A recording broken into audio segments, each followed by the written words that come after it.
Greetings, ladies and gentlemen, and welcome to the Fourth Enlightenment Salon.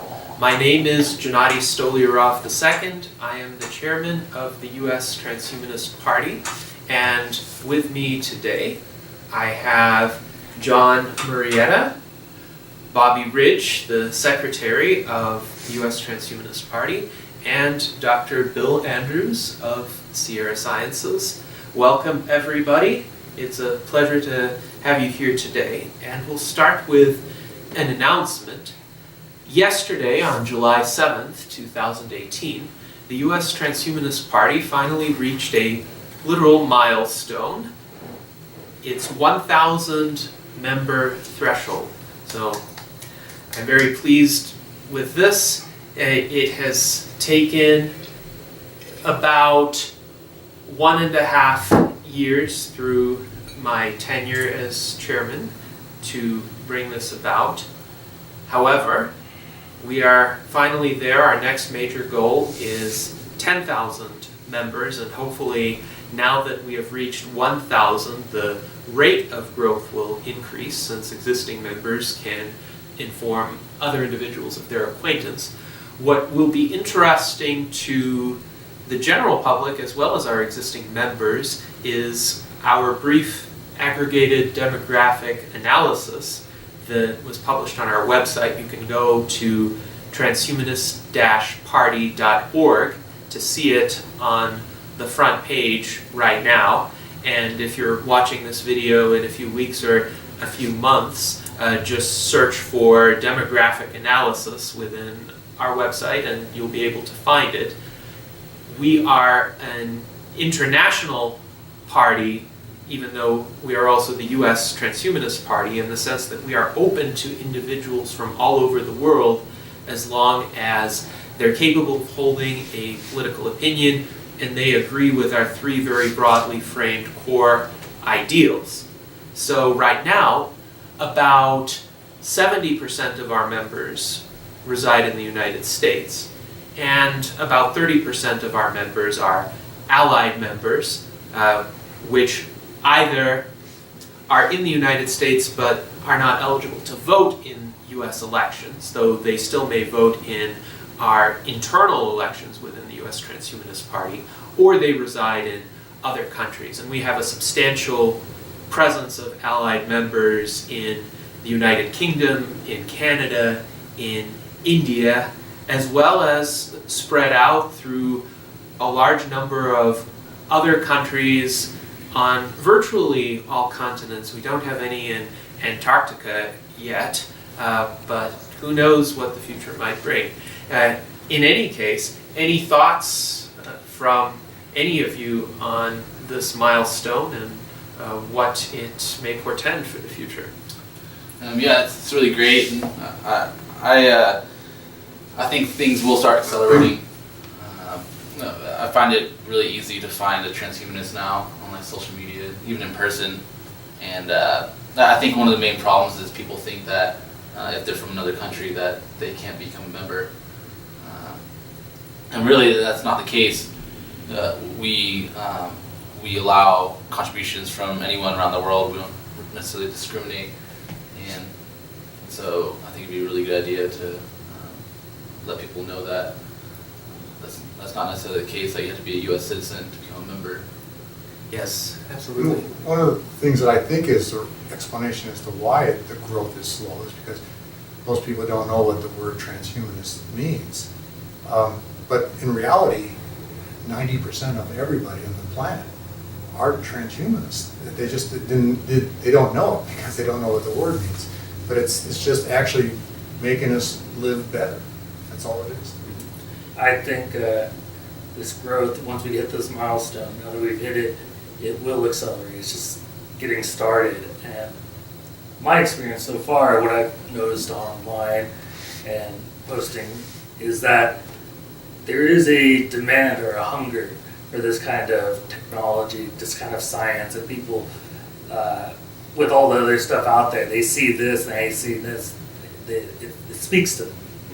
So I think that once we get more and more out there, people will start to realize how important and how much they too enjoy this stuff. because I didn't know I was a transhumanist before, but as I learned about the process, what you guys are about, and yeah, it's one of those things. It's really obvious once you actually comprehend it. I think there's a lot of like taboos and just great lack of understanding of what it is, and it's really easy for people to say like, what about overpopulation, and they'll just instantly discount all of transhumanism. And there's little arguments that people just can't get past because they haven't studied it, and so it makes sense. You know, there's a lot of science there to study, so it makes sense that a lot of people don't know about it yet. Yeah, science isn't very mainstream. I agree. In general. Or they'll use those, like he says, those arguments as almost like blockades to not even think further. It's like, oh, overpopulation stuff. Like, well, how can we do it in a way that wouldn't do that? They says, nope, that's it, end of the game. I don't want to talk. What's on TV? Yes, I think you're correct. The roadblocks to more people becoming involved with the transhumanist movement are generally fairly basic, either a lack of awareness or these impulsive fallacies, yes, which are fairly easy to debunk if one has even a minute to engage in a discussion. But virtually all of the arguments that I've encountered against life extension, the overpopulation argument, the boredom argument, the you're always going to just keep getting more decrepit argument, also known as the Tithonus era, where you're going to make dictators live forever, or forever Trumpeton. Or you need to throw out the old people and make room for the new to have fresh ideas. Be born ever again, all that kind of yes, stuff. But if you have a minute with a person and that person has a fairly open mind while still using critical reasoning, you're going to be able to overcome those roadblocks. Really basic arguments. Right. I think also we do have an opportunity with the term transhumanism because it is not yet to the point where 50% of the population or a similar critical mass of the population even is aware of the term. So we can still essentially control how that term is received by the general public. Some people, even within our movement, have alleged that, oh, this is too controversial a term. I disagree with that. I think this is actually the most promising term to carry across the message that through science and technology and rationality, life can be dramatically improved from its current condition, just as throughout history it has been improved. Certainly our lives today are better in numerous ways compared to the lives of our ancestors, and longer by a factor of 4 or 5 compared to our Paleolithic ancestors. So we've come a long way, we still have a long way to go, and that is the message of transhumanism. The message of transhumanism is also we can get there, and we can get there by means of applying our reasoning faculties and deploying technologies that improve the human condition.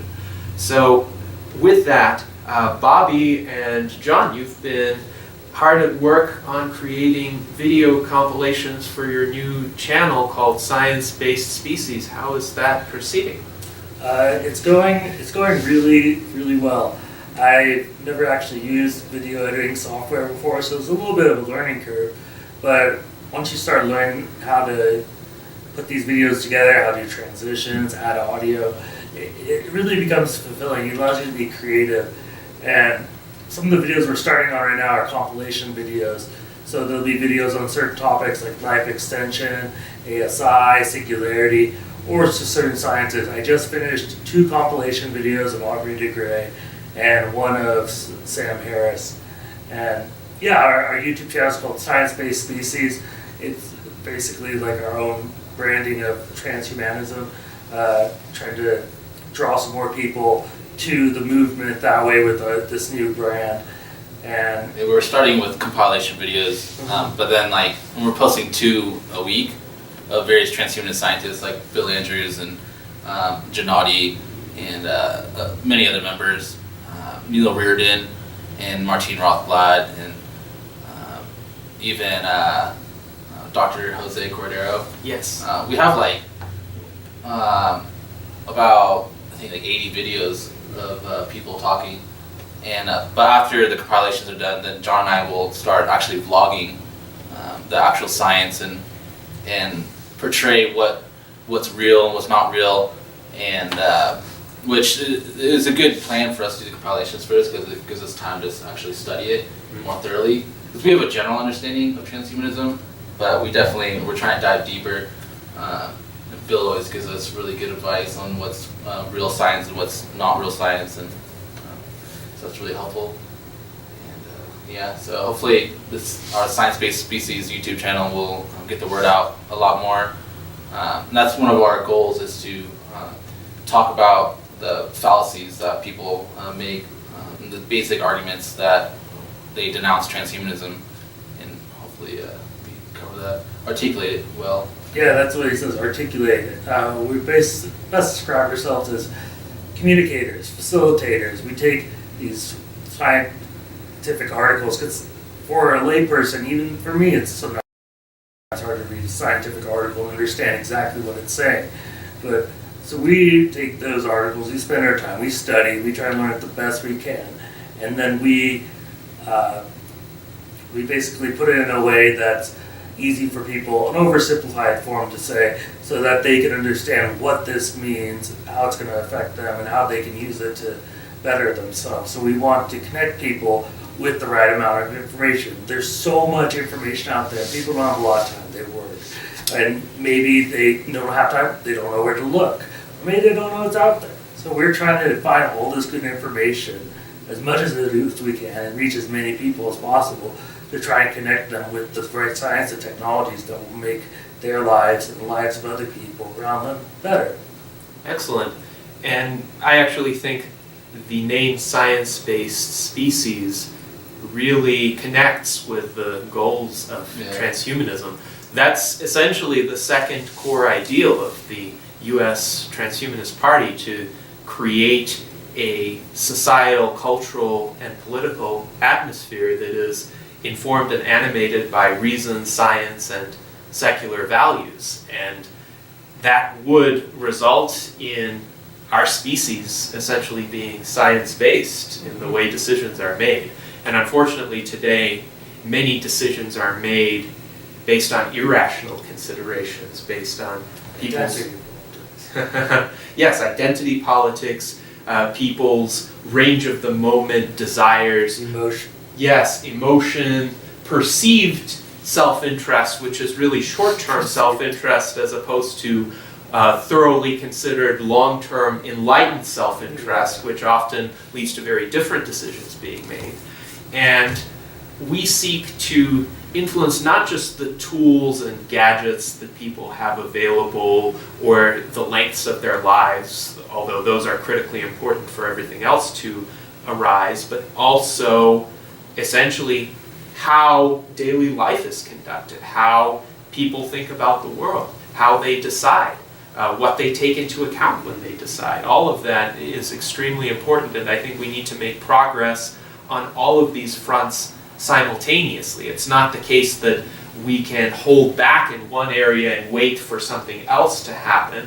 All of these advances, both technological and cultural, need to occur in parallel and reinforce one another. So I'm very glad about the work that you're doing. And John, you've made a very important point, and that is a lot of people's time is short, whether for legitimate reasons like they need to work to support themselves and their families, or frivolous reasons like they succumb to a sea of distractions. And unfortunately, one of the drawbacks of our hyper-connected technological information age is that it is very easy to become distracted, and it is very easy to become a victim of information overload. So to have resources that can be relied upon, that can distill important information and call it to people's attention, is of increasing significance now, even as compared to a few years ago. So you are doing a great service with your channel.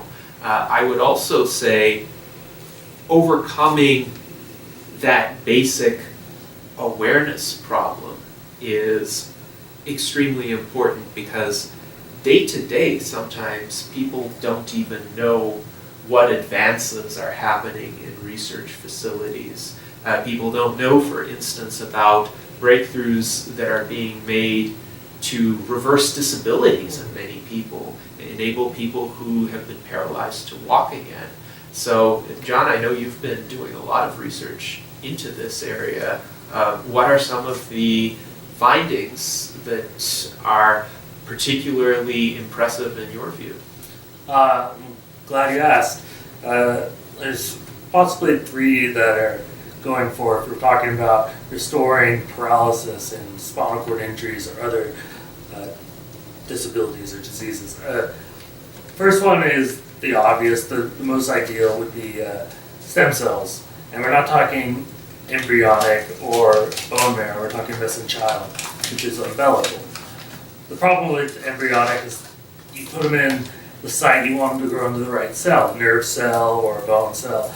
But those ones, sometimes it's hard to regulate their growth. So they become the wrong, like in a nerve cell, they become a bone or a liver cell or a cancer cell. Those ones that don't work that well. But we found with mesenchymal that these ones, when they're ejected in the site, they become the cells that are needed. That's what's happening in Panama right now. I'm not too knowledgeable about that one, but that would be the most ideal because that's rejuvenated medicine. The second one, which is implants. This is what's really cool. These are what's called epidural stimulator. An epidural stimulator goes a little bit below the skin on the spinal column, essentially the spot where your injury line is, where the signal can't get transferred. It's a little 2 cords go on your spinal cord with a little battery on the side, and the battery gives a few little millivolts from a switch that you have, a little button, and that helps your body complete the signal. They're just finishing up clinical trials. They found that they have people stand and bear weight as well as like use their abdominals and take like a step or 2, but we're still in the very early steps. They can't run, they can't jump, but the amount of progress that has been made in such a short time on a condition that we thought was forever, it's so enlightening because it's showing that something that's paralyzed, which you think permanent, now just means wait a little longer and we'll have something for you. And then I think those first 2 are really good, but there's also exosuits, which is another one. That's more of probably a capitalistic market favorable thing because they'll like, oh, I can do an exosuit better than you. And they'll compete by making better exosuits. And that would be good for, not just me, but paras and stuff like that who have just their legs, just need like better walking abilities. But it doesn't just stop with people with disabilities. What's really cool about exosuits, other than military applications and carry more weights, is in industries. People are able to hold saws up longer because the thing is helping them bear the weight. Or search and rescue, they're able to actually lift up rubble, carry people, and without them wearing out longer. So it increases, it doesn't just restore movement in disabled, it increases the functionality in the able. Yes, absolutely. Indeed, I think the exoskeletons really highlight the possibilities of transhumanism beyond just restoring humans to what we would consider today the normal or default healthy state, but also in terms of facilitating human enhancement, abilities that we today wouldn't have, like the ability to lift a 1,000-pound weight, unless we are champion weightlifters, we wouldn't be able to do that. But with an exoskeleton, this may be within the range of a child's abilities in a generation. That's one of our goals in our YouTube channel is to review like an exoskeleton or some self-driving car for John, or a deep spinal stimulator, because that'd be so amazing to see John for the first 20 to 40 videos in a wheelchair bound to it, but then 40 videos later he's standing. I think that'd be get some views. Yes. I'd like to get my own exoskeleton too. Me too. Absolutely. And they can get upgraded with time because they're getting really good right now. Right. It's a fairly non-invasive type of enhancement in the sense that in a few years, if the technology advances, one can just replace an existing exoskeleton with a new one. Probably that would not require surgery. It wouldn't require anything that has the risk of unpleasant side effects. I was going to say there was one other one I was talking about with regards to the spinal cord. Is there's one where they have an implant like in your brain, and then it goes to a receiver on the other end of your spinal cord past the injury line. So it takes that and goes that way. That was a signal, right? Yeah, like a signal, like a relay. So it goes from your brain, and then the relay is below your injury point and completes the signal. They completely severed a primate's spinal cord, and supposedly the primate could walk again. Interesting. With signaling. Was this wireless between? Yeah, wireless signaling. It's crazy. What do you dead zone flop? Are you out of batteries? No, that one was there's tons of really interesting things. But you think of the exo, so you think of the metal bar like right here on the side of your arm. Just imagine once it's just going to be in your arm. Or I saw a movie recently called Upgrade, and it has this guy in it who gets turned into like me, quadriplegic. But then he gets this chip in the back of him. It's called STEM. Get it? And he puts it in the back of his head, and now he's able to walk, move, and stuff. And then it's like an AI. It's like an AI, and then it talks to him. And it is a really cool. It is a really cool movie, but it's kind of like that, just cool new. Like eventually it'll be stuff like that, just a simple implant, and you'll be because in the future they have guys who have they literally convert their hand into a gun. So literally right here, they load up shotgun shells and fire out of their hand. But it's all about the future and transhumanism stuff, because it shows that they have automatic driving cars, they have this technology, and also this one guy, one has these like a gun against guy, and the guy breathes on him. When he breathes little nanoparticles, and it goes into the guy's brain and just destroys him.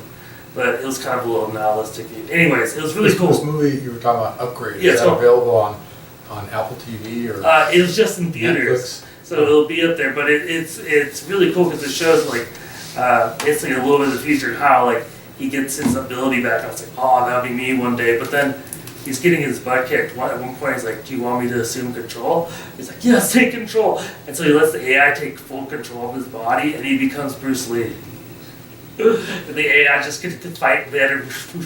Like imagine self-driving cars, once they're able to make all these quick movements, and it would be like nothing for them. For us, it's Batman. So it would be interesting for someone to watch this film and write an analysis of it from a transhumanist standpoint. Yeah, definitely, because there's several different points about it. Self-driving cars, nanotechnology, implants. The funniest thing is when I was in that theater, it was just two other guys behind me, and so I was ranting to I was like, yeah, that's me. And the guys behind me were laughing. It was Sounds good. like a great promotional movie for the Transhumanist Party. Yeah, and also it's a good one for people who just have spinal cord injury, because I'll show it. Actually, the guy who plays it really well. Because I don't have dexterity in my hands, so he really does the movement like that really well, showing that that's how it is when you're a quad. And also him having the wheelchair and also having similar stuff in the house as I do. So it's very they captured it really well for an action movie. It was really interesting, but it was good, inspiring. Indeed. So now my next question for you, John, and this is a hypothetical one. Let's say that somebody were to offer to give you a robotic body, like a full body prosthetic, and let's say you had complete assurance that it would work, but you would look like C-3PO for at least a while. For at least a while. Yes, and you would still have your existing mind and capabilities. C-3PO can walk around and function autonomously, essentially. Would you accept the offer? Well, I'll annoy my friends even more than usual. I think I would, because I've already been through quite a lot, and people think it's so foreign to be in a robot body, but I have news. It's not that bad.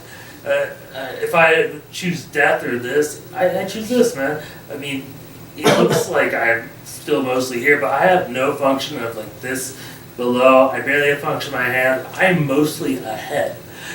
And yet my quality of life is really good. I used to have some rough times, but one thing about once you've lost a lot, you start to realize what's really important. Not stuff, not possessions, not material, like relationships with friends, family, good health. Just, you start appreciating the more simple stuff. So, they say it'd be weird to be in a robot body, but it's like, well, how do you know? It's not that bad, honestly. I'm already halfway there, and so far, it's not terrible. Yes, one observation I think that is important to make is you're already the beneficiary of technologies that could be considered transhumanist. Yeah, you make a really good point, Gennady. I did research on spinal cord injury, and in World War II, they weren't measured in years, they were measured in weeks, man, because they couldn't stop the inflammation, and the inflammation would kill them. And then even in like the 60s and 70s, maybe a couple decade or two after that, well, only until recently, like the last 10 years, I lived pretty much the exact same life expectancy as other people, maybe minus at the most 10 years. But that's all due to science and technology. Absolutely. Like nothing else has improved in our society other than the only thing difference between then and now is we've gotten better at science and technology. Why? Okay, so when I went off the jump, I landed on my head. I had my buddy who was right there. I was like, I can't feel my legs. Dude, help me up. Lucky he was trained to be a firefighter, and he knew all about like first medic. He's like, because I can't feel it. Like, dude, I can't help you up. Because my C1 is cracked in 3 places. So if he lifted me up and I fell down again, it probably would have broke, and I would be dead. And so, but because he learned it, he was able to not move me. And then ski patrol comes up. Oh, put him on this long, hard thing, so his spine doesn't. And how they get me down the mountain? Technology, fast. And then how they get me to the hospital? To the chopper, and it's all about timing right there. If I take an ambulance, I could have died on the way, but because we had the technology to stabilize me and the technology to get me over that fast speed, I'm still alive today, as well as the technology of the medicine that keeps me alive in the hospital. So only because of our advancement in science and technology am I alive this day and continue to breathe and talk to you. It's very profound, and that's why I've really become so interested in this. I've had a couple of years of apathy and hard times. I mean, the world, nothing can break you down like the world and your mind. I found it's been really hard for me to find something to truly believe in. I guess having midlife crisis or existential crisis, trying to figure out what's good, what's worthwhile doing in this world. And for me, it's finally, I was going to be a teacher, want to teach science, because I think we need more scientists in the world, because we have a lot of problems coming up, and we need to get these kids knowing science so they can help fix some of our problems and our foreparents' problems. And so that's the best way. So that's why I'm really glad doing this with Bobby now, is it's something, because I'm going to go back in my master's in biology, become a professor, but in the meantime, I get to work on this, keep my mind sharp. And it's something that I really believe in. I really believe in this stuff, and I like it a lot, and I feel like my efforts aren't being wasted, because I told Bobby before, I used to post stuff on this on Facebook, or I'll tell my buddies about it, or random people. No one seemed to, no one cared about it. I thought it was important, so it kind of brings you down, like, okay, maybe just don't share your good news, or just talk about, sports and TV. But then I finally found the right crowd of people, and they're receptive to this. I'm on Instagram now, and I have 150 followers, and I haven't even posted even that much, but people are really receptive to what I post, and I put my heart and soul into it because I believe in it. And so it's been a very good process, and so this has been something that's been very important to me, because I live it, I need it, the world needs more of it, and I believe I can do it.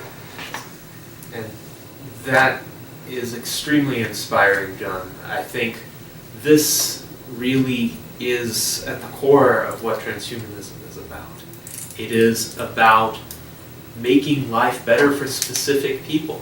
And to a large extent, we are already beneficiaries of it, but we can see so much more that can be done and so much more that's on the horizon. And I'm certainly grateful that technology has enabled you to be with us here today, and hopefully in the future it will enable you to walk again, it will enable you to have abilities beyond any human today. Yes, and I'm not a spiritual or religious guy, but they always say, like, God only gives you as much as you can handle, or there's the one that says there's a reason you're still here.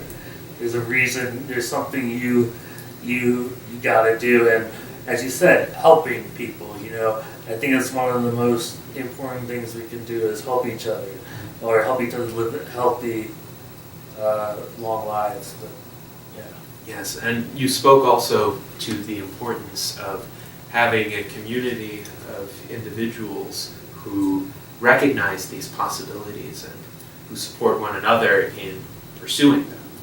Essentially, to give ourselves the acknowledgement that as individuals we're not the only ones who have these aspirations. In fact, these aspirations are fairly widely shared. We just need to connect all of the people who share them. Sometimes that's a challenge because people do have their own lives and social networks are extremely fragmented and becoming increasingly so. So how do we bring more people together? Organizations like the Transhumanist Party are the best way to do that, and in order to do that we also need media that effectively communicate the message, and that's where you come in. I was watching a video about, because I eventually got off all social media because it just became like memes and jokes to me, and the only reason I got back on is because of this guy, and I've read this, and it's a good for a way to phrase it, and that's use social media as a platform for your message. Yes. Don't use it to live off or to look for attention. Use it as a platform to just, all right, this is cool, I'm going to send it to other people so they may send it to other people, and it's not all about you, It's like if someone says that, like, if you do the right thing, no one will notice you've done anything at all. So stop searching for attention and just